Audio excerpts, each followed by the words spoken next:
అంటే కొంతమందిని అటాక్ చేసినట్లు ఉంటది, కానీ అంటే నేను వ్యక్తిగతంగా ఎవరిని అటాక్ చేయటం కాదు. సేవకుడు అనగానే వాడికో డ్రెస్ ఉండాలా, వాడికో సెటప్ ఉండాలా, సేవకుడు అనగానే ఆడు బైబిల్ ఇంకోటి మొయ్యాలా, సేవకుడు అనగానే ఆడు ముందు ఒకడు అనకాల ఆయన వెనకాలకెళ్ళాలి.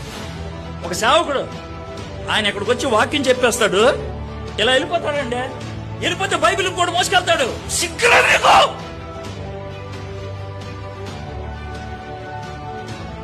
నీ బైబిల్ నువ్వు మొయ్యలేవు, ఇంకేం సావుడి? ఎవడి సావుడి నువ్వు?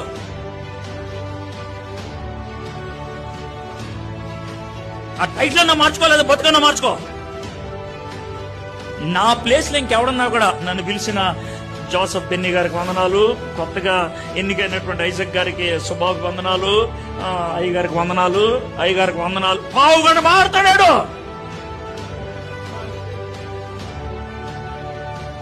ఎవరికైనా లాభమా?